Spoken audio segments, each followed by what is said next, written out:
Hi everyone. Since we celebrated Veterans Day this week, I decided to read this book to all of you, and it is called Sergeant Reckless.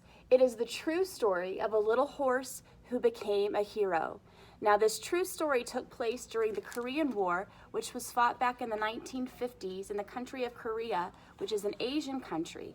Now, the pictures in the book are going to look like it's a make-believe story, but it's a true story, and at the end I'll have a picture of what the horse Reckless really looked like. It says, "The small red mare whinnied for her supper, but Korea was at war. Towns were shattered, fields were scorched, and the racetrack was abandoned. No one paid attention to the hungry little horse."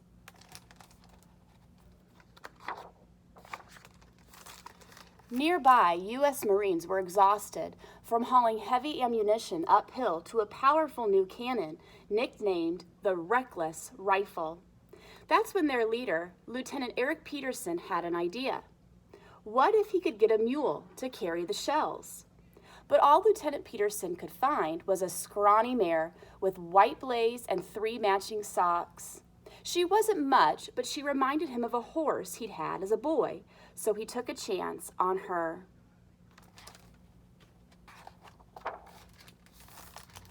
Back at the base, as the Marines gathered around to meet the new recruit, Lieutenant Peterson realized he'd forgotten to buy hay.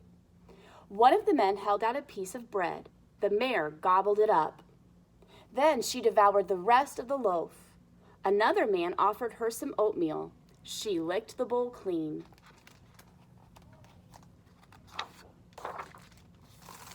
She was pretty, the Marines agreed, but she was small. How could she carry such heavy ammunition? And how would she react when she heard the thunder of the cannon? A mule was slow and steady, but a racehorse was high-strung and skittish. She'd have to go through special training, and she'd start out at the same rank as any newbie, Private. Private Reckless. The first thing Private Reckless had to learn was to duck incoming fire, which meant that her trainer, Sergeant Joseph Latham, had to teach her to kneel down. First, he gave her a sugar cube every time he tapped her front leg, then another one when she knelt down. Before long, the greedy little horse knelt down the moment he tapped her leg.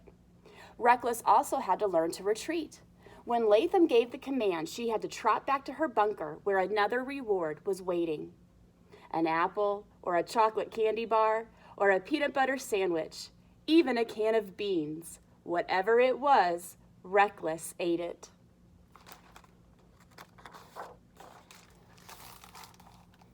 Next, Latham led her up the hill to the cannon. With a little coaxing and a lot of chocolate, she'd soon follow Latham anywhere. Finally, she was fitted with a pack saddle, a padded wooden cargo frame with leather straps across her chest and legs. Unlike a racing saddle, it was big, bulky, and constricting. Latham cinched up the girth and the men stood back, expecting her to try to throw it off. Reckless just stood there. They loaded ammunition shells onto her pack and waited for her to buck. But she just put her head down and marched up the hill. Her reward that day was an ice-cold Coca-Cola. By now, Reckless thought of herself as a member of the company and was free to roam the camp. One morning, she showed up at the mess hall where the cook gave her an apple. She nudged his shoulder for more, so he offered her scrambled eggs and toast. From then on, she ate the same breakfast as the men and washed it down with a cup of coffee. After she figured out which bunk belonged to the cook, she'd clip-clop into his tent at daybreak and lick his face until he woke up and served her breakfast. The men began looking forward to seeing the little horse with the big appetite when they went to the chow hall. They had come to love her, but deep down they worried that when it came to a real battle, she might not have what it takes. One day, the Marines spotted enemy troops approaching. Instantly, they went into battle mode. Private Monroe Coleman saddled up Reckless and led her to the top of the hill. Boom! Just as they were delivering their load, the cannon went off. A blast of hot air sent dust and gravel flying toward the horse. Reckless jumped straight in the air, even with 6 shells on her back. "Easy, girl," Coleman said, stroking her mane. Boom! The cannon roared again. She jumped, but not so high this time. Boom! This time, Reckless just snorted. By the next time the gun went off, Reckless was busy eating a helmet liner she'd found in the grass. From then on, Reckless was one of the guys. On cold nights, she snuck into Latham's tent and slept on the floor. And when the men played poker, she joined in. One night, she'd eaten about $30 worth of poker chips before they caught on.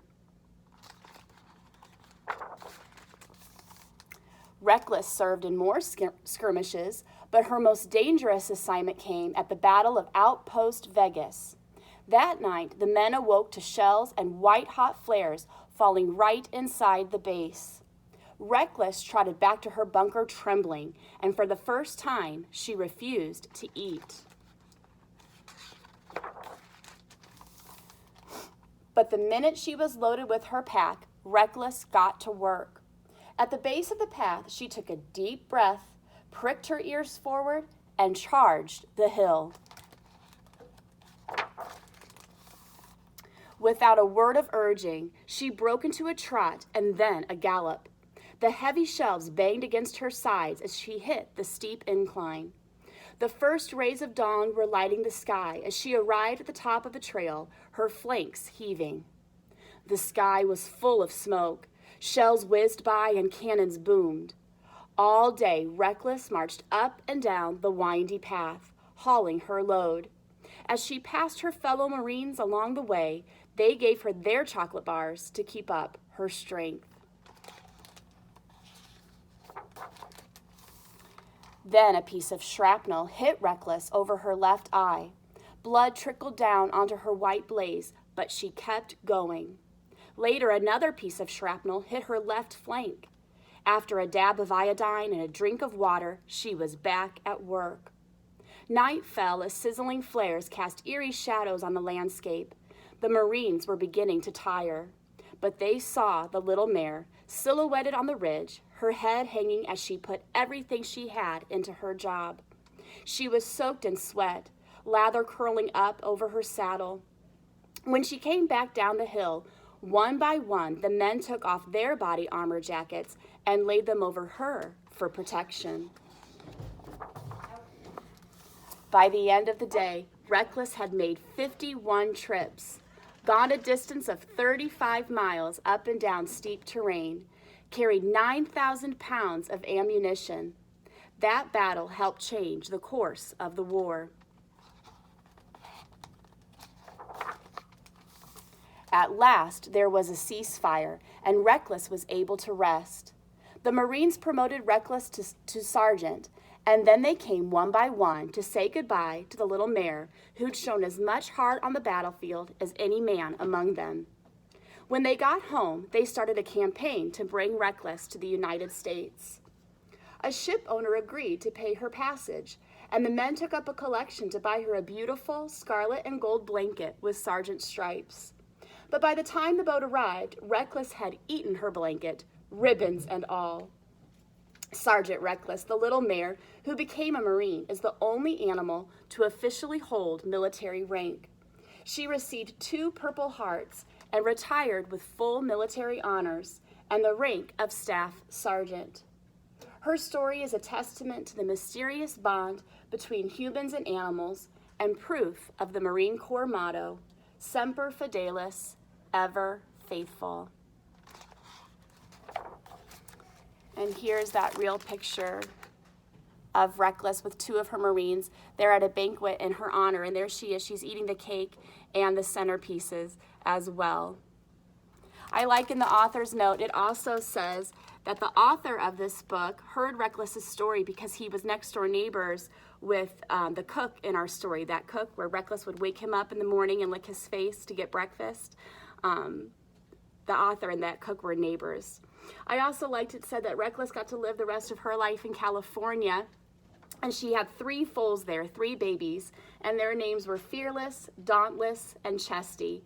And it said she still would have scrambled eggs for breakfast and Coca-Cola in limited amounts. So that's the story of Reckless, the true story of a little horse who became a hero. See you guys next time.